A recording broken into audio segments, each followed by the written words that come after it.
Et 1, et 2, et 3 Molinas. Attention, les dégâts.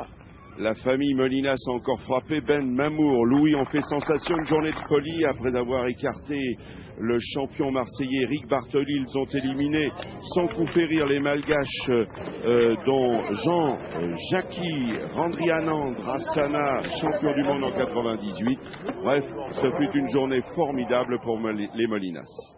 Daniel, bonjour, bonjour Marco Foyot. Voilà, eh bien écoutez, tout se joue, on peut dire aujourd'hui, puisque c'est la dernière journée dans les allées du parc Borelli et que demain on se retrouvera sur le Vieux-Port, autant dire pour l'acte final de ce grand concours. Tout se joue aujourd'hui et notamment pour les 16 équipes qui ce matin étaient sur le départ, en sachant que ils vont être sélectionnés aujourd'hui pour les demi-finales qui se dérouleront sur le Vieux-Port. Le Vieux-Port est en vue, mais il va falloir encore souffrir. Il faut aussi signaler, et Daniel, que pendant ce temps-là, il y a aussi les enfants et les femmes qui continuent à jouer et que tous ceux qui sont passionnés, et vous le montrez chaque jour par la pétanque, peuvent retrouver, et notamment la partie dont on va parler, sur le site de France 3. Ah, vous savez qu'il y en a une partie explosive, hein. C'était une finale avant la lettre, c'était une revanche de finale de 2004 et 2005.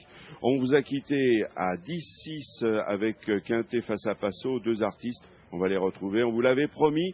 Alors on va tout vous montrer. Alors juste un petit mot pour vous dire tout de même qu'on a fait un petit montage. On vous a montré toutes les boules quand même, toutes les mêmes maintenant, avec un montage de Loïc Le Bouteiller. Et on découvre Philippe Pécoul. Donc vous l'avez compris, déjà l'artiste Quintet a déjà eu une boule de survie, il a déjà tiré le bouchon et on reprend cette partie-là où on l'a quitté hier sous le soleil avec 500 spectateurs. Passo. Et Passo qui fait le ménage, qui fait des carreaux. C'est superbe et ça Marco Foyot, c'est le plaisir de la pétanque maintenant. Quand on voit Passo tirer comme ça, c'est toujours un plaisir. Hein. Faire un joli recul. Alors carreau, maintenant Simon Cortés. Au Duc de Nice depuis cette année. Bravo. Et un palais. Et on fait que ça.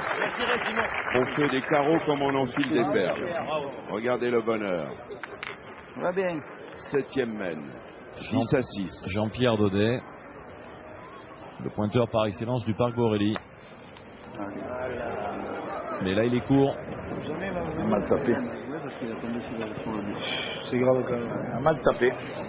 Il a mal tapé. Si on gagne devant, le bouchon il peut se noyer. On ne sait pas, tirer, bon, on y frappe et il se gagne à tous les coups. Hein. Non.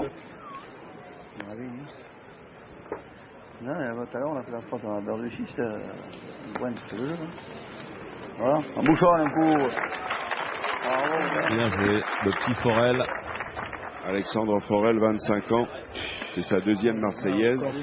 Et il est heureux de jouer avec Passo, qui est son idole. Il a bien joué. Il y a de la pression, il y a de la tension, n'oubliez pas, c'est le premier à 13. Attention, Simon Cortés, fantastique canonnier, champion du monde en 2005. Bravo. Et c'est parti. Vous voyez Daniel par exemple, sur son tir, il a très bien tiré, il n'a pas eu de contre. Alors que Passo, tout au départ de la main, il a eu ce contre sur son recul. Ce qui change complètement la main.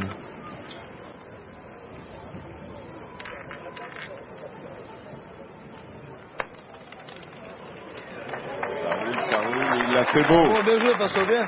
Ah, Passo, c'est un canonnier, mais c'est un joueur complet, un joueur de talent. Ah, Fifi. Ah, super, encore. Et je sais que Bravo. tous les enfants de la famille Passo nous regardent. Et Quintet, le magicien, encore un palais. Tous les enfants Passo, Jeannot, Joséphine, Lucie, Joseph, Jean-François, Cathy, ils sont devant l'écran pour regarder papa.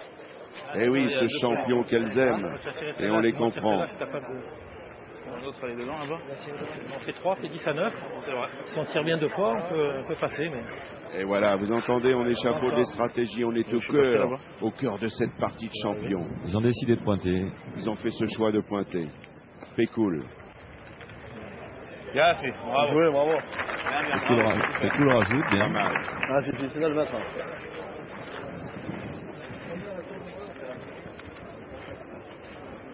Vous voyez le terrain, comment il est biscornu un petit peu, hein. Il a failli le perdre quand même, hein. Absolument. Elle est partie un petit peu travers. C'était bien de voir justement ce ralenti proposé par Jean-Marc Stabler, parce qu'on a bien vu que le terrain n'est pas aussi facile que ça. Le terrain ajoute assez facilement, bien joué. Voilà, 3 points. 9 à 10. Ça va faire regarder ce monde très compact, ce monde de connaisseurs. Vous savez qu'à Marseille, on a l'exigence, parce qu'on est ici dans le berceau de la pétanque, cette pétanque qui va fêter son centenaire dans quelques jours. À La Ciotat, ici, on aime les boules, on est passionné. Alors, on est 19. Alors, Pécoul revient bien dans la partie. Parce qu'au départ, il n'avait pas très bien pointé, là, mais non, maintenant, il est bien revenu. Alors, Daudet. Jean-Pierre, lui aussi. Vous vous rendez compte? Allez, Jean-Pierre. Bien joué. Bravo, bien. Jean-Pierre, 3 fois finaliste de la Marseillaise. Lui qui rêvait de la gagner, il échoue toujours au port, à la 13e. Cortés. Et un palais. Ça déménage. Cortés qui a eu un petit coup de mou dans cette partie. Au départ de la partie, effectivement. Mais Quintet a réellement sauvé la partie, puisque ça s'est tenu à une boule, parce que s'il avait manqué, ça ferait peut-être déjà 1 heure qu'ils auraient perdu. On l'a vu hier lors de notre rendez-vous, ils auraient très bien pu passer à la trappe. Ouais. Il a fallu un coup de génie, un coup de folie de Quintet. Il est court, Jean-Pierre Daudet, il ne joue qu'une boule sur 2. Et c'est terrible parce que ça fait 2 fois, et la deuxième boule est très très importante. C'est dommage parce que jusqu'à présent, il avait très très bien pointé. Alexandre Forel, ouh là là, il est long. Du club Axel Eterne d'Ariège, mais il est long. Attention, ça peut coûter cher. Là, il faut faire attention. Il est que juste derrière, à une longueur. Il a monté un peu. Oh là là. Ils ont décidé de pointer. C'est marrant, ils ont pas tiré à la boule. Ils avaient tiré 3 fois au boule. Je sais, ou alors je tire au bouchon. Pourquoi non? Il n'a pas tiré, lui, il n'a pas tapé 2 fois. Le bouchon? Mais tu peux pas. Ah bon? De quoi? Tu peux pas, il a tapé 2 pour te sauver. Si je frappe, c'est bien. Si je frappe, qu'il fasse un palais. Et encore à lui le point, parce qu'il ne viendra pas. Et ou alors je tire à la boule, un des deux. Frappe 2 fois, c'est joué. Et aussi, il y a le coup, même tout à l'heure, on a pris la décision. Pareil, alors, attention au bouchon.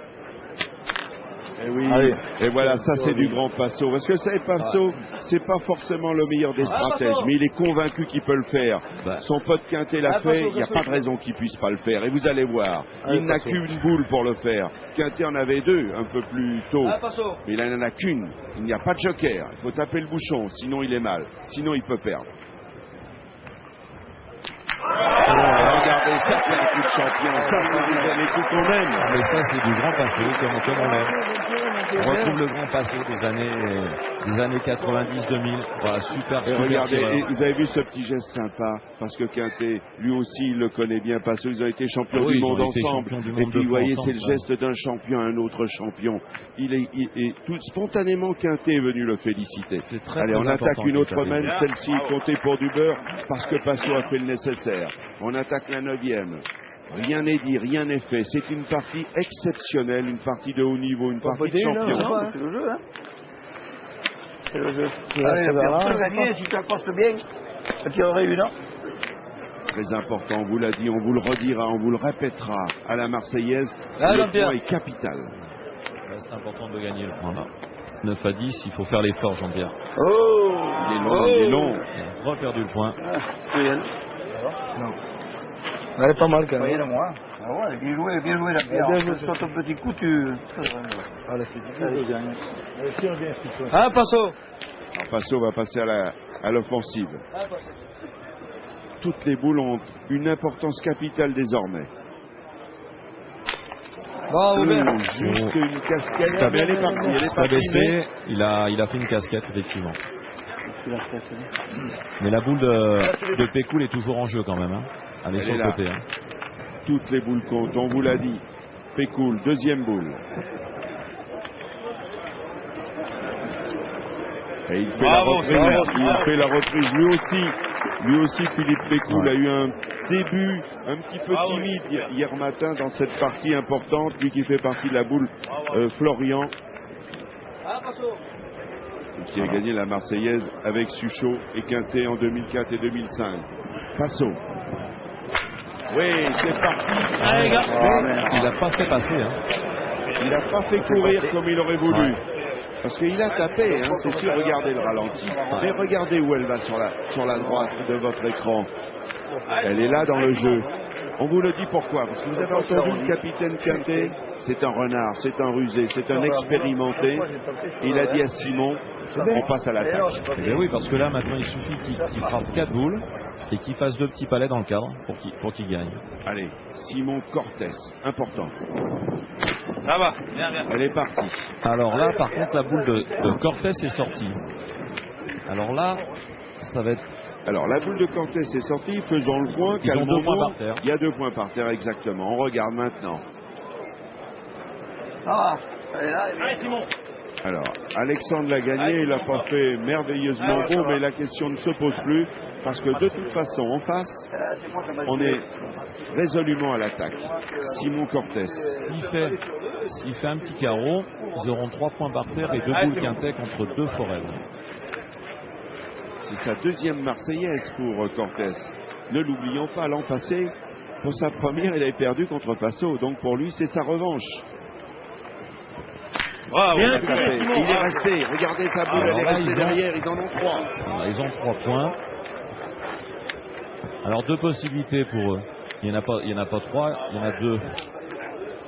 Il faut surtout pas pointer parce que c'est quand même Quintet qui a les boules. Si Quintet fait un palais sur 2, il a gagné. Par contre, moi je prendrais l'option de tirer. Parce que s'ils viennent à tirer une boule ou 2 boules, je peux tirer la seconde. Alors voilà, là il y a un choix draconien. 2 boules dans les mains de Philippe Quintet, 2. Je peux pas tirer les boules, Alex. 2 dans les mains d'Alexandre. C'est une option aussi qui est bien. Parce que s'il sort le bouchon la première, ils refont la main. Mais il faut une erreur, peut-être. Ils auraient pu taper les boules pour détruire la gagne. Ils l'ont pas vu. Ouais, mais ils n'ont pas fait attention, ils n'ont pas vu. Aïe. Alors maintenant, Daniel, il est obligé de retirer au but. Alors, faut expliquer. Alors on va expliquer. Parce qu'en tirant au bouchon, Quintet a 2 boules en main. Si le but sort, Quintet ne pourra faire que 2 points. Voilà, ça peut surprendre pour ceux qui ne sont pas trop habitués aux subtilités de la pétanque. Mais celle-là est importante quand même. Faut pas pointer, faut tirer. Parce qu'en noyant, on a 2 points pour les autres seulement. Oh, il est parti le bouchon, il est parti. Mais on va élargir le cadre, mais pas suffisant. Regardez la mine, attristée d'Alexandre Forel. Et oui, pas assez. Ben voilà, ils ont gagné. C'est fini. C'était une partie de haut niveau, mais aussi une partie de championnat.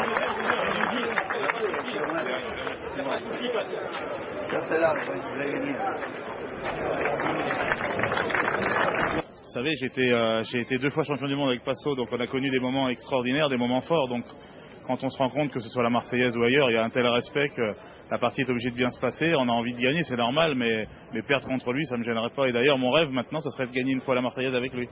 Et alors donc l'aventure continue pour Quintet, puisqu'on vient de me donner l'information. Premier 8e, on le connaît, ils ont gagné 13-0. Donc ils sont toujours en course pour le Vieux-Port. Et on espère avoir une finale de même qualité. Mais bien évidemment, mais je suis sûr qu'on l'aura parce qu'il y a encore des ténors. Alors... Non, on va reprendre nos esprits. Voilà, vous avez rien à demander à... Ah mais si Marco, si vous voulez faire une analyse de cette partie. Alors on va dire un mot, voilà. On va dire un mot. Puis on va vous révéler, on va vous donner la primeur de l'information. Vous savez que Quintet, évidemment, a déjà gagné la Marseillaise plusieurs fois, mais Passo jamais. Alors, on a trouvé une idée. On a parlé, on a beaucoup parlé hier.